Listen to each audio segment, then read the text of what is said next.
Hello again, everyone. In this section, we're going to examine social cognition.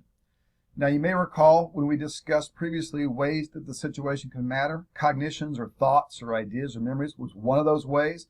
Social cognition is the part of social psychology that really specifically examines cognitions and their process as a way that the situation can matter. We'll cover a few different things in these lectures, and one thing we'll start with are schemas. So sometimes students will ask me what's the most difficult part of my job, and I'll say, okay, why don't you go ahead and guess? They might say research or committees or being on a thesis or lectures, stuff like that. The reality is the hardest part of my job, the part of my job I spend the most time involved in, is trying to figure out what exactly it is I'm going to cover. Take social cognition, for example. You can actually get a PhD in social cognition. You can spend 4, 5, 6 years in graduate programs just studying social cognition. I have essentially one lecture to boil down 6 years of research.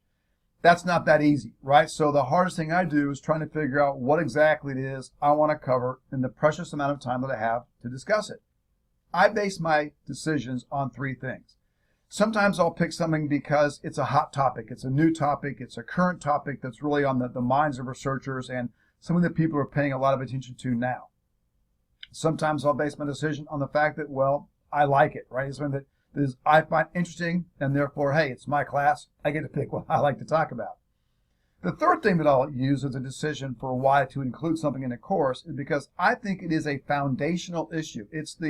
I don't know how you could ever possibly talk about this topic, how you could cover this issue without talking about this aspect of that issue.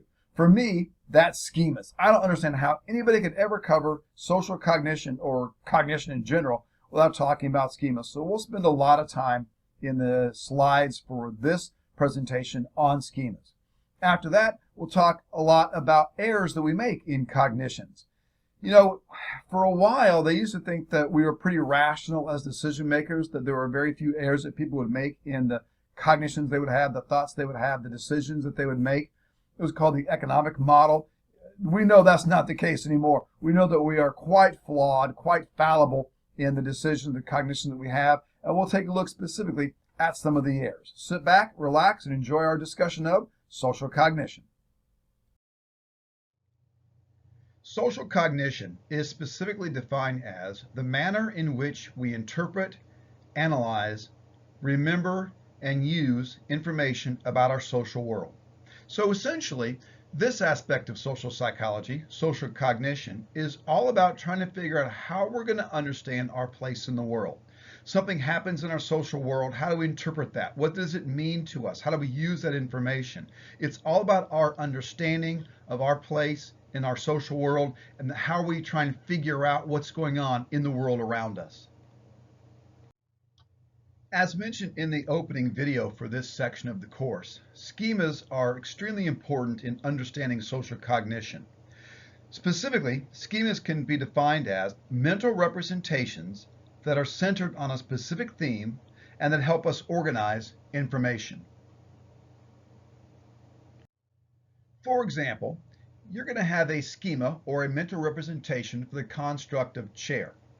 If I tell you that this weekend I went shopping and you say, what did you buy? And I say, I bought a chair. You have this image, this idea that pops up into your mind based on your schema.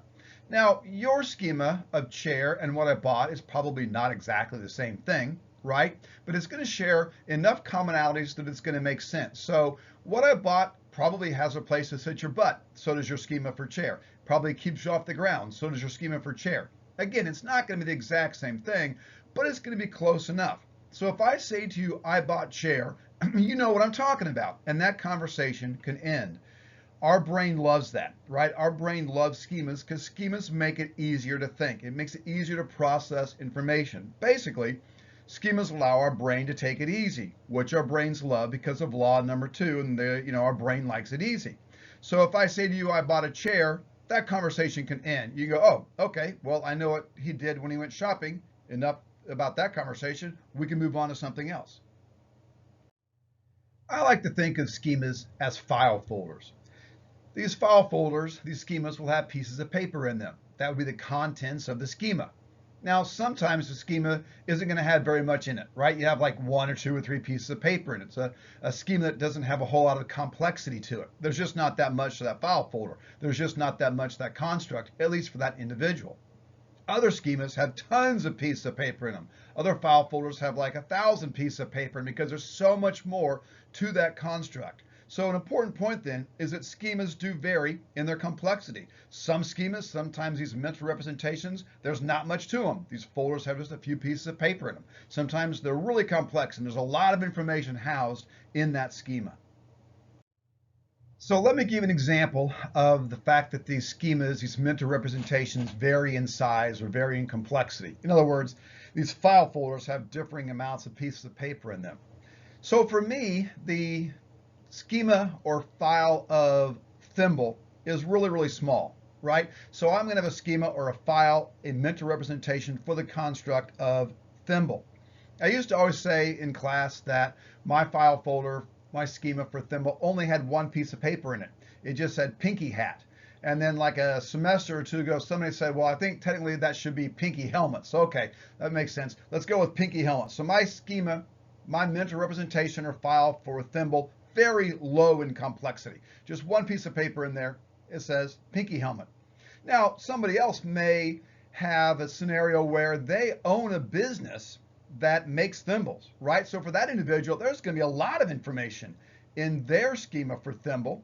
Or maybe somebody collects thimbles. I mean, you know, I don't want to judge, but that person should probably get a life. But anyway, maybe somebody collects thimbles. And so there'll be a lot of pieces of paper in their schema for thimble. So different people can have different levels of complexity for the same construct. They can have different levels of complexity for the same schema. It just depends on their involvement with that schema. For me, the schema of thimble, very low in complexity.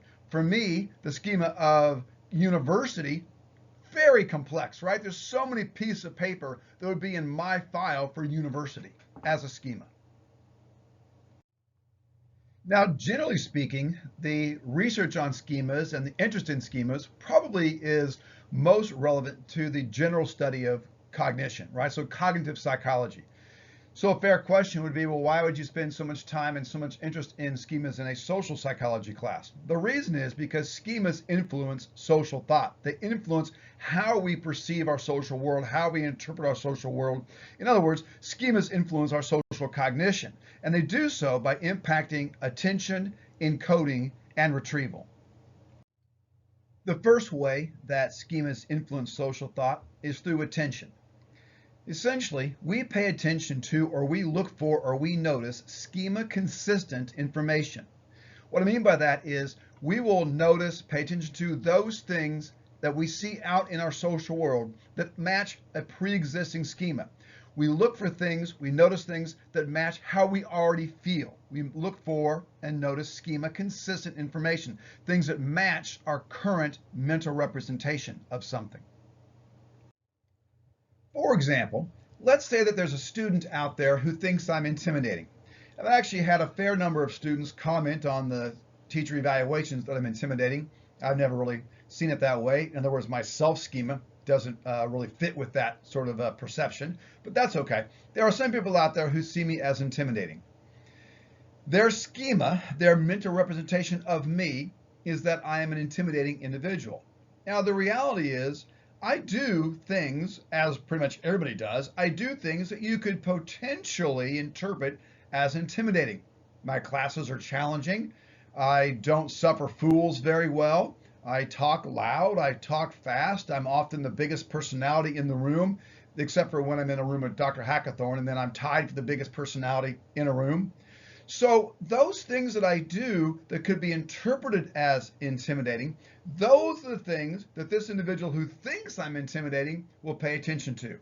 They will notice those things that you could say, oh yeah, that's another instance of this person being intimidating. They are noticing or paying attention to schema-consistent information about me, about their impression, their mental representation about me.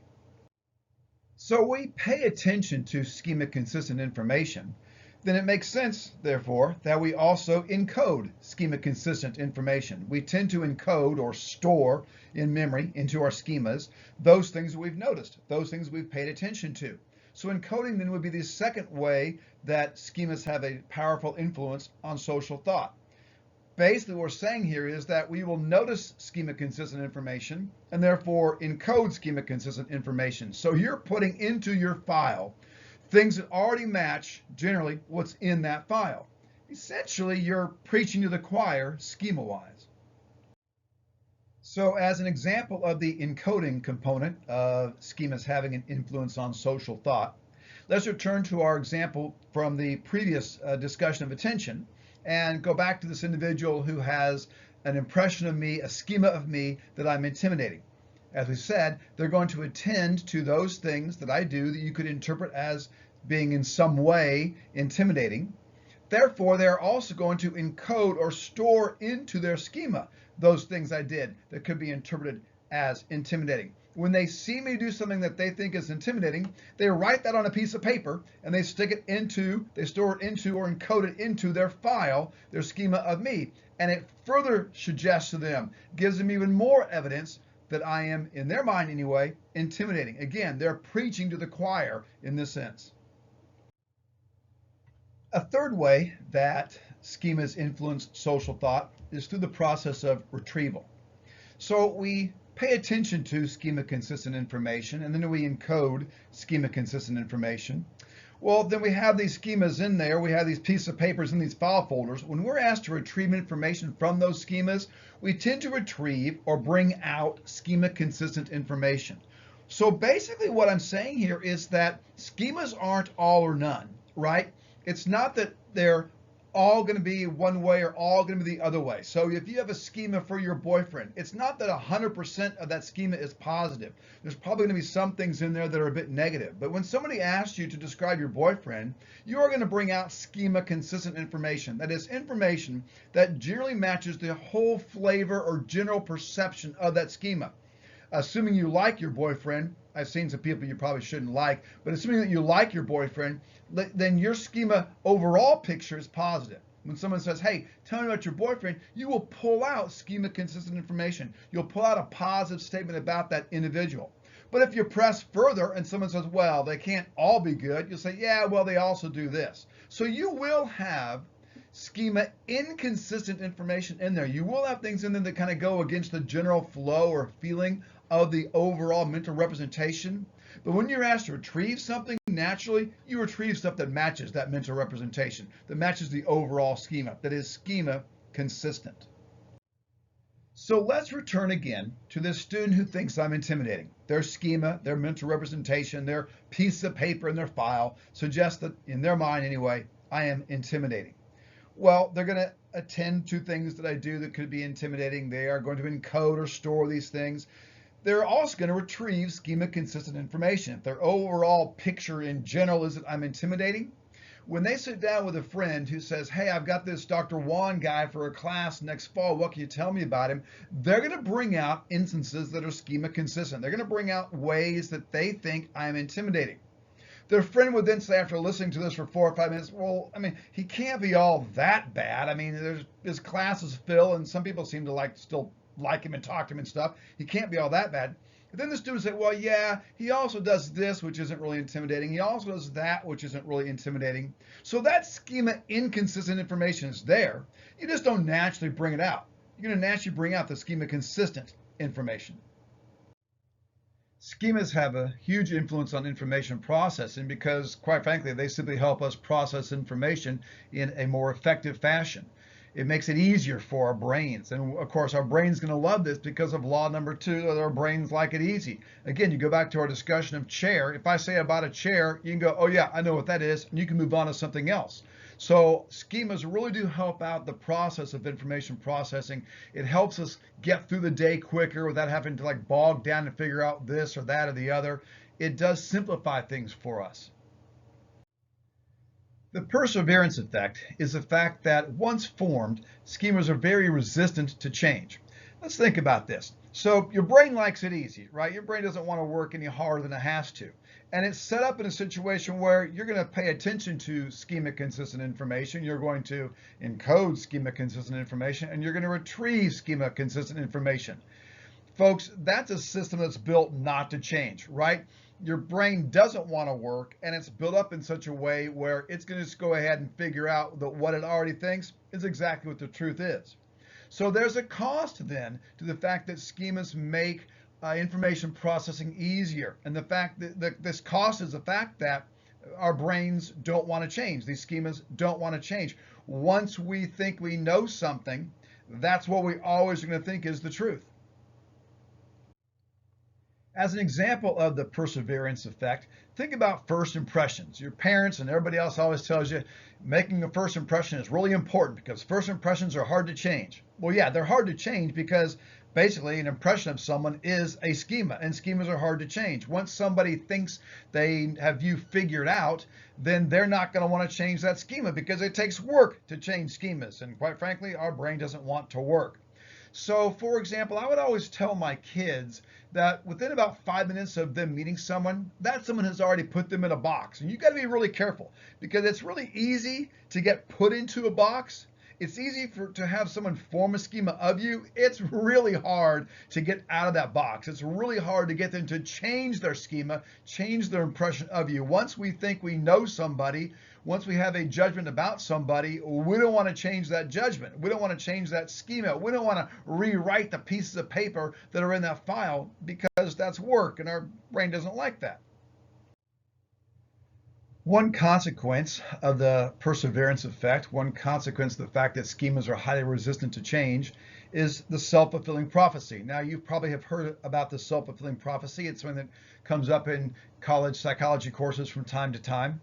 Essentially, the self-fulfilling prophecy is the fact that we have ideas about how the world is supposed to work. We have ideas about how things are going to go down in our lives. We have a worldview.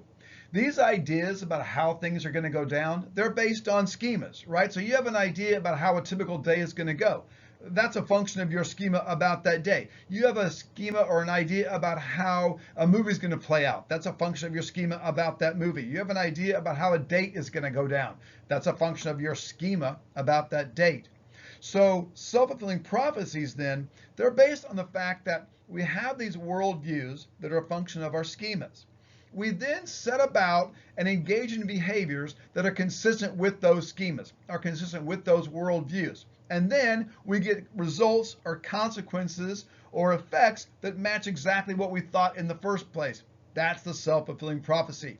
We believe the world is going to happen in a certain way. Those beliefs are based on schemas. We then engage in a series of behaviors that match exactly that schema, that match exactly that worldview, that match exactly how we think life is going to play out. And then, lo and behold, sure enough, life played out exactly like we expected because of the behaviors we did. And then we say, see, I told you so. I think a really good example of the self-fulfilling prophecy involves students guessing about what they can make in a certain class.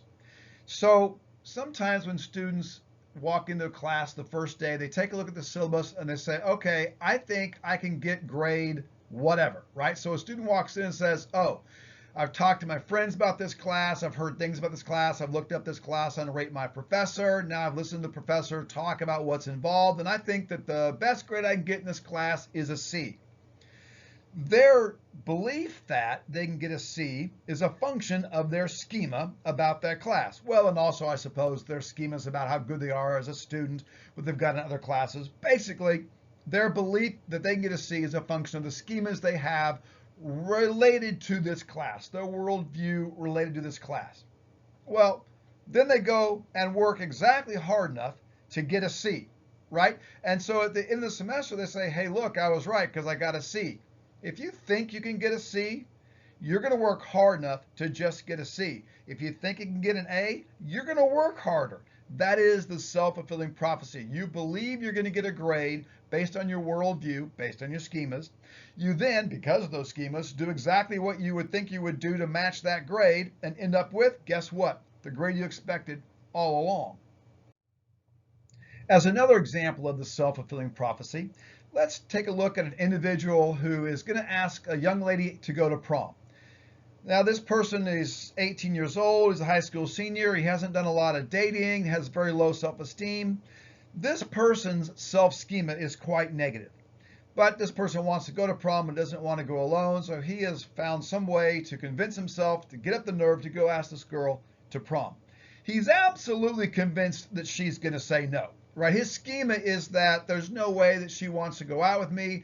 I don't know why anybody would want to go out with me. Hell, I asked mom and she said no. So he's really convinced, based on his schema, that she is going to say no. Well, think about how he's going to ask her. He's going to have low confidence. He's not going to get dressed up. He's not going to do anything special. He's going to do the kind of things that, because he thinks she'll say no, are going to make her want to say no, right? He's not going to make it nice and fun and neat. He's going to walk up and say things like, well, I suppose that there's no way you'd ever want to go to prom with a loser like me. Even if she did maybe want to go, now she'd probably say, yeah, pretty much you're right. I don't want to go to prom with a loser like you. His worldview, his schema was that she's going to say no. He then engaged in a series of behaviors that matched exactly those schemas and then led to exactly the outcome he expected all along. That's the self-fulfilling prophecy. As a final example of the self-fulfilling prophecy, I'm going to go with an example from the television show Star Trek: The Next Generation. I don't know if you're Star Trek Next Gen fans or not. If you're not, you should watch that show. It's all about social psychology. But that's okay because everything is all about social psychology. Anyway, there's an episode, one of the Borg episodes in that television series, where the captain is pretty much convinced that tomorrow is going to be the end all and everyone's going to die. And Guinan, the Whoopi Goldberg character, says to him, and I quote, "When a man is convinced he will die tomorrow, he'll probably find a way to make it happen." Folks, that is the self-fulfilling prophecy. In this section, we'll be talking about the complexity of our social world. And the first point that I'd like to make is that it is highly complex. For example, if you think about the number of different behaviors you see people do, the number of ways they act, the things that they're wearing, the things that they say over the course of a day, it's a lot, right? I mean, in a typical day when you're on campus at a university and you sit down at night before you go to bed, if you're asked to write down every different piece of social information you saw that day, that list would be enormous. That's the point I want to make to begin with, is that our social world is incredibly complex. There's a lot out there that we see. There's a lot out there that we hear every day. There's a lot going on in our social environment. The fact that our social world is so complex is particularly problematic given social psychology's law number 3.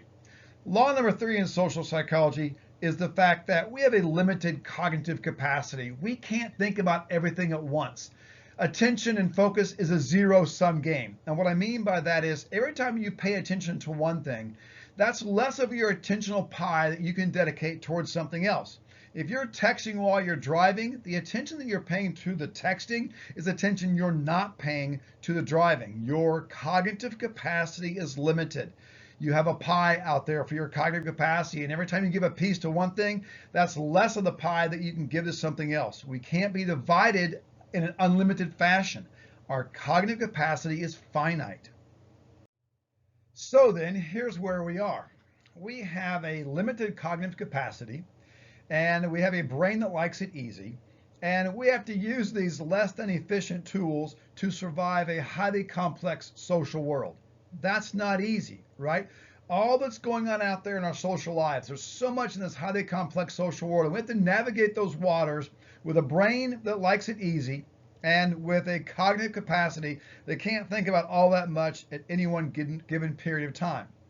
Because of that, in order to figure out a way to survive that, our brain, through evolution, has developed various cognitive shortcuts that help us figure out our complex social world with the fact that our brain likes it easy and we have a limited cognitive capacity. Our brain has developed shortcuts.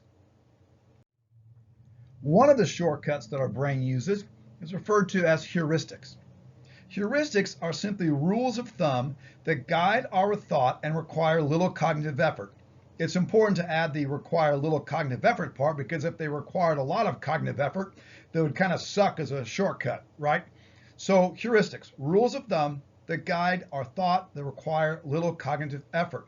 For example, One rule of thumb is birds of a feather flock together. That's a heuristic or a rule of thumb that helps us understand why couples seem to get along really well when they have things in common. If you say, hey, Bill and Barb had a great time on their date, and someone else says, yep, birds of a feather flock together, then you now think you understand all there is to understand about their relationship. That shortcut allows them to stop thinking about their relationship. Oh, yeah, they get along so well because they have a lot in common. Birds of a feather flock together. I don't have to worry about that relationship anymore. I now totally understand it. That's a heuristic, a rule of thumb. One common heuristic is referred to as the representativeness heuristic. The representativeness heuristic basically says that the more we believe an individual has traits and characteristics and attitudes and actions that match those that are found in people of a certain group, then the more we think that person is one of the individuals in that group.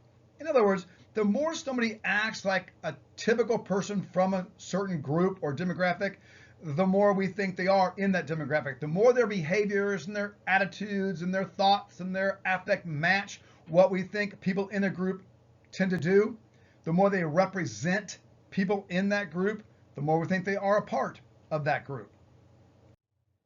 I always like to think of the representativeness heuristic as the duck heuristic. You may have heard the phrase, if it walks like a duck and quacks like a duck and looks like a duck, it must be a duck. Well, that's what's going on here, right?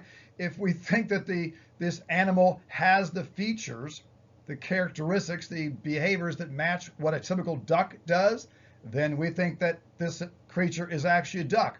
People are no different, right? So if I see somebody who does the things that I think people in a fraternity do, and they sound like a person in a fraternity does, and they dress like a person in a fraternity does, well, since I think they represent the typical frat guy, I'm going to think they must be in a fraternity. A second heuristic is the availability heuristic. Some thoughts, some memories, some experiences are readily available in our mind. An example I often will give students is, do you remember your first kiss? Most students have no problem remembering their first kiss. That memory, that image is readily available in their mind. I could then say, do you remember your fourth kiss? They'll probably say no. Well, now they might actually think really hard and get back in time and remember their fourth kiss, but that information is not as readily available. Information that's readily available, that's easy to come by. Our brain loves that, right? Because our brain doesn't have to work very hard to come across this readily available information.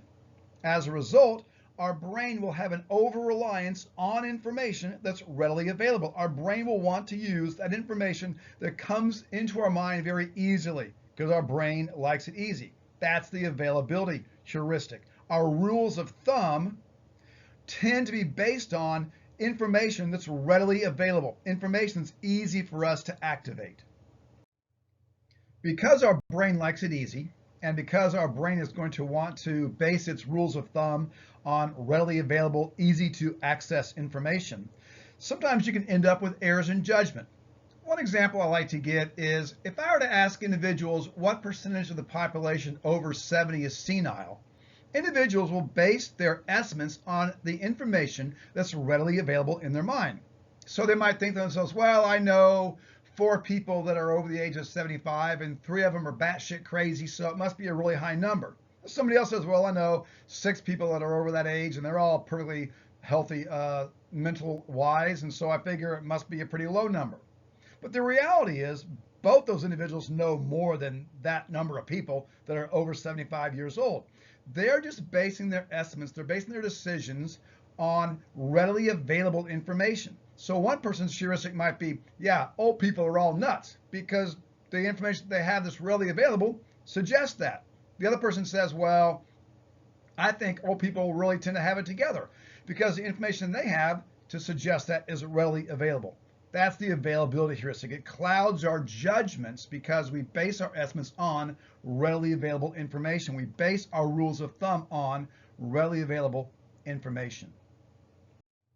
One of the things that I mentioned in the opening video for this section of the course was that we are not as accurate in our cognitions as once was believed. Used to be, back prior to the 1970s, that everyone assumed that we were really rational in our decisions, that our thought processes were unbiased and made decent sense, and that we had very few errors in our cognitions. Well, we know that that's not the case now. We know that there are many common errors in cognition that we have. Many of these are errors in social cognition, errors in our judgments and our understanding of our social world. And we will now take a look at some of these common cognitive errors. One cognitive error is known as the negativity bias. The negativity bias is the fact that negative things, negative stimuli stand out. We notice them right away. So basically what has happened is through evolution, we have figured out that things that are negative, we really need to pay attention to. Because if you pay attention to things that are negative, you survive, and then you pass on this gene of wanting to pay attention to negative things. As a result, we now have this bias towards negativity. We are very acutely aware of negative things in our surroundings. It's pretty easy to think of examples of the negativity bias. For instance, they've done studies where they've had people pick out facial expressions. Think about like a Where's Waldo task where there's a bunch of faces on a piece of paper, and individuals are asked to pick out the happy face, the neutral face, the menacing face. People are faster at finding the menacing face. The negative faces stand out. That's the negativity bias. Another example would be if you have a favorite food, and I say, okay, well, what's your favorite food? Oh, my favorite food is pepperoni pizza from Domino's. And so I buy you a pepperoni pizza from Domino's, and you're going, yeah, I'm hungry. And you open the box, and one little cockroach runs out of the box. And you're like, well, I can't eat this anymore. Well, I mean, that's just one tiny cockroach ruins the whole pizza. That's the negativity bias. Another example is when people say, oh, that ruined the vacation. It literally takes only one thing to go wrong, one negative thing to happen, and it can ruin an entire, what was otherwise great vacation. You would never have a vacation from hell, find 20 bucks at the airport on your way home and go, wow, best vacation ever. No, the one negative thing tends to stand out. We overemphasize the negative, and it clouds our overall judgment. Another common cognitive error is the optimism bias. The optimism bias is our tendency to expect things to turn out better than they're probably going to. For example, if I walked into a class the first day and said, hey, how many of you are going to get an A in this class? And everybody raises their hand. I count the number of A's. The number of students actually do get an A is never as high as the number of students who think they're going to get an A. That's the optimism bias, our expectation that things will turn out better than they're probably going to. One behavioral consequence of the optimism bias, one way that sort of clouds our judgment and leads to an error in cognition, is known as the planning fallacy. The planning fallacy is our tendency to believe that we can get more done in a given period of time than we can. Just take a look at your to-do lists every day. Do you tend to get them all done? Probably not. I always say you have to have two different to-do lists. You got to have today's to-do list and a blank piece of paper sitting next to it to put all the stuff on for tomorrow that you didn't get done today. That's the planning fallacy, right? We're overly optimistic about how things are going to turn out. So we plan our day's events and we think we're going to get more done than is actually feasible for us to do. That's the planning fallacy, comes from our optimism bias. One of the more interesting books in social psychology to come out, and in particular in social cognition, was written by Chabris and Simons, published in 2009. This book, titled The Invisible Gorilla, looked at several everyday cognitive illusions that Chabris and Simon identified. In the following sections, we'll take a look at these different cognitive illusions, and I really do encourage you to take a look at this book. If ever there was a book that was interesting to read as both someone interested in the academic side of psychology and also then more the lay side of psychology, this is that book. Great book to read. The Invisible Gorilla by Chabris and Simons. One everyday cognitive illusion is known as the illusion of attention. The illusion of attention is the fact that we experience far less of our world than we think we do. We think we pay attention to far more than we do. We think we notice far more than we actually do. That's the illusion of attention. We think we experience more of our world than is actually the case. It's related to law number 3. You might recall law number 3 is the fact that we have a limited cognitive capacity. You can't pay attention to everything, but we don't see it that way. We think that all the things that are out there, we notice, when in reality, we do not. Related to the illusion of attention is what's known as inattentional blindness. Inattentional blindness is simply our failure to see the unexpected. The reality is we see what we expect to see. We notice or pay attention to what we expect to notice and pay attention to. If we don't think we're going to see something out there, even though it is actually there, we won't notice it. A really good example of inattentional blindness involves the gorilla video. Some of you may have seen this before. It's a video that's maybe 30, 45 seconds in length, and it's staged in front of an elevator. There's different versions of this video, but one common one is it's staged in front of an elevator, just like in a corridor somewhere in a hallway. And you'll see two teams, like 4 or 5 people, just wearing different colored shirts, like a black shirt and a white shirt. And both teams are passing the basketball back and forth. They're kind of mingling in and out within one another and passing the basketball. And the individuals ask, okay, watch the white team and count how many times they pass the basketball. And so you'll stare at this video and you'll count, 1, 2, 3, 4. They pass it like 14 or 15 times and the video's over. Then people are asked, okay, how many times do they pass the basketball? And then the other people will shout out 13, 14, 15, something like that. And then they're asked, did you see the gorilla? About a third of the people say, what gorilla? Well, in reality, halfway through this video, a person in a gorilla suit walks across in front of the camera, pounds on his chest like a gorilla, and walks away. And when you're asked to see it again, you can so clearly see the gorilla. You can never miss the gorilla. The first time I watched this video, I did not see the gorilla. As a matter of fact, I watched this in a room with like 300 people. And the speaker said, did you see the gorilla? I'm not making this up. I literally stood up in my chair, looked around the auditorium for a gorilla. I had no idea what this person was talking about. I did not expect to see a gorilla on the video. Therefore, even though there was a gorilla on the video, I didn't see it. Another example of inattentional blindness I read about was there was once a submarine out in the middle of nowhere in the ocean. And the submarine was about to surface. And when you do that, you're supposed to, as a captain, look through the periscope and look around, see, nothing out here. Well, of course, there wasn't anything out there. They're in the middle of nowhere in the ocean. So the periscope comes down. The captain does a 360-degree turn and looks through the periscope. Sure enough, there's nothing there. Says, okay, go ahead and surface. They surfaced all right through the bottom of a ship. That ship was there, right? That ship actually was in the visual perceptual field for that captain. He just didn't see it. Even though it was there, he didn't see it. He didn't see it because he didn't expect it to be there. A final example of inattentional blindness is the fact that motorcycles get hit by cars changing lanes more than cars get hit by cars changing lanes. This is because when an individual looks into a rearview mirror, they expect to see a car. They don't expect to see a motorcycle. Motorcycles are far more rare than cars. So they'll look in the rearview mirror, and sure enough, there is actually a motorcycle there. They don't see it because they don't expect to see it. They change lanes, and there's a wreck. That's another great example of inattentional blindness. I think that one of the really interesting points that Chabris and Simons make is that inattentional blindness and the illusion of attention are due, at least in part, as a byproduct of modern society. Basically, their point is this. Our ancestors had very few things that they had to pay attention to, right? They had to kind of pay attention to maybe their surroundings and dangerous animals and things like that, but there wasn't a whole lot going on in their social world. Now, think about today's social world. We've already come to the conclusion that's highly complex.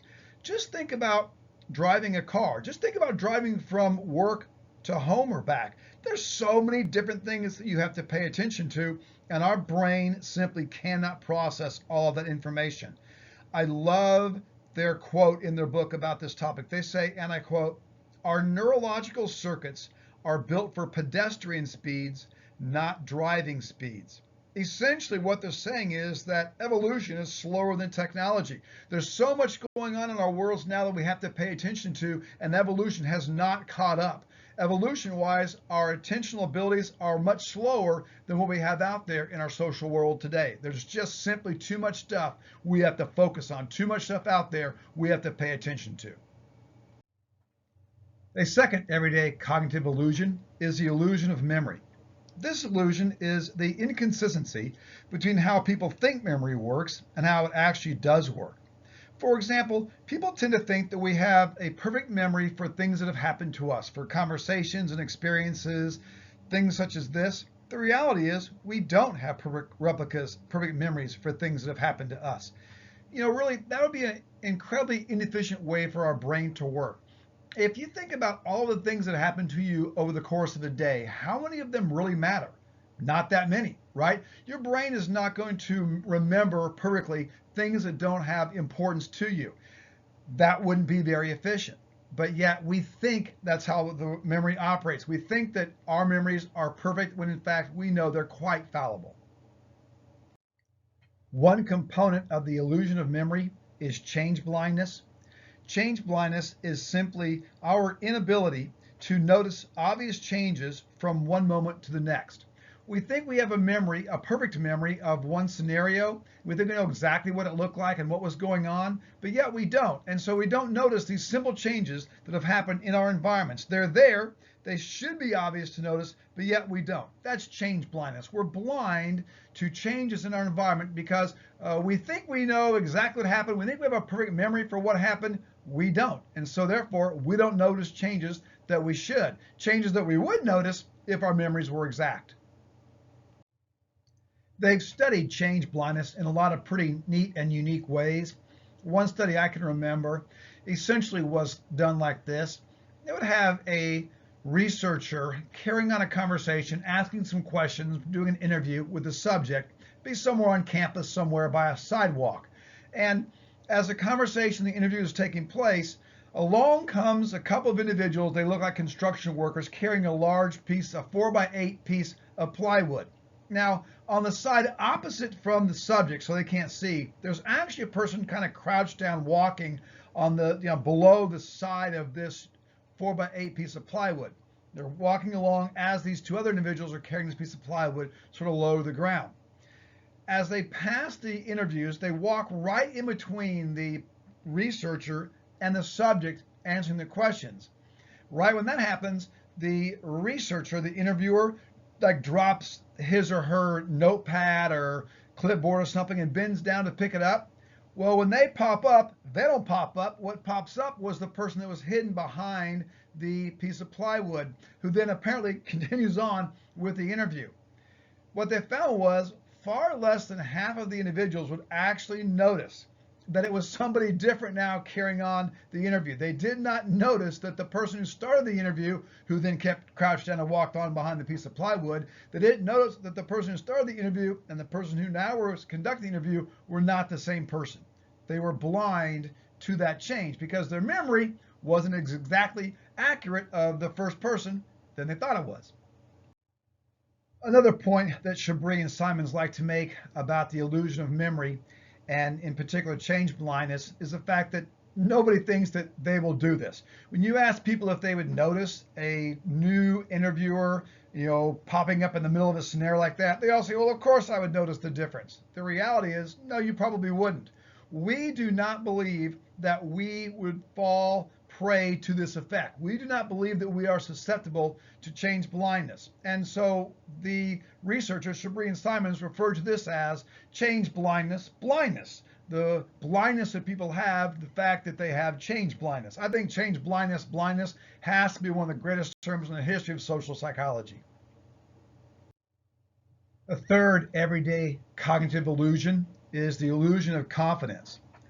The illusion of confidence is the fact that we regularly overestimate our own abilities, at least particularly towards other people or in comparison towards other people. Secondly, we also tend to interpret confidence or lack thereof from other people as an indication of the accuracy of their memories. So for example, in eyewitness testimony, when people act really confident in their memory, we are then more likely to think that their memory was correct, when in fact there's no relationship with how confident people are and then also their ability or their knowledge in this area. So the illusion of confidence. We overly estimate our abilities, at least relative to other people, and we tend to interpret confidence of others as an indication of their accuracy. An example of this, or at least the first part anyway, is the fact that over 50% of people rate themselves in the over the top half in intelligence. I'll say that again for you. More than half of the people think that they are smarter than more than half of the people. Yeah, those of you who understand, I don't know, numbers and math know that that can't actually be the case. Research shows that the individuals that are most vulnerable to the illusion of confidence, in other words, people that are more confident than they should be, tend to be people who are lower in skills. So if we want to take intelligence again as an example, the individuals that are particularly likely to overestimate their level of knowledge and their level of intelligence relative to others are people who are most likely to lack intelligence and knowledge relative to others. This leads me to one of my all-time favorite quotes. Stupid people are too stupid to know that they're stupid. Now, who came up with that quote? Well, me, of course. A fourth everyday cognitive illusion is the illusion of cause. The illusion of cause is our tendency to see a causal pattern in events when in reality no such causal pattern existed. In other words, our tendency to see that A caused B when in fact there was actually no causal relationship between these two events.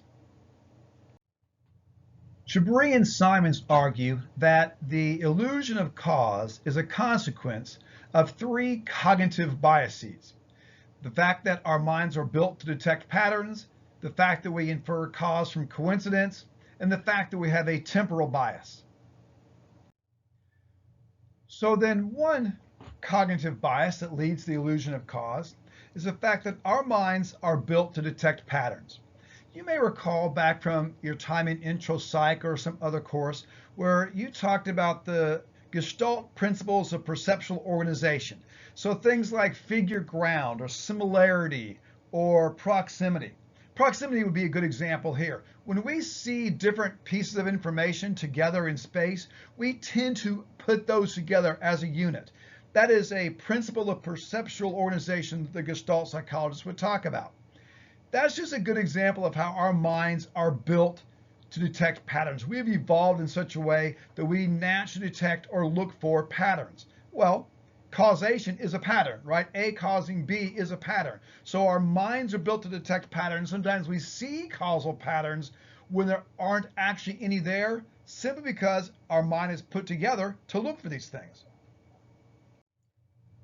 A second cognitive bias that leads to the illusion of cause is the fact that we infer cause from coincidence. When two events happen together, we tend to assume that one must have caused the other. This is that classic problem of inferring correlation from causation. Just because two things happen together doesn't mean that one caused the other. It could just be a coincidence that they happen together. But that's not how we see it. We think two things happen, one must have caused the other. And a third cognitive bias that can lead to the illusion of cause is the fact that we have a temporal bias or a chronology bias. We tend to believe that if X happened and then Y happens, that X must have caused Y. That's the bias that we have. But the reality is that if X happens and then Y happens, sure, X may have caused Y, but Y may have happened regardless of whether or not X happened. We don't see it that way though. We see that if X happens, then Y happens, then evidently X had to have caused Y.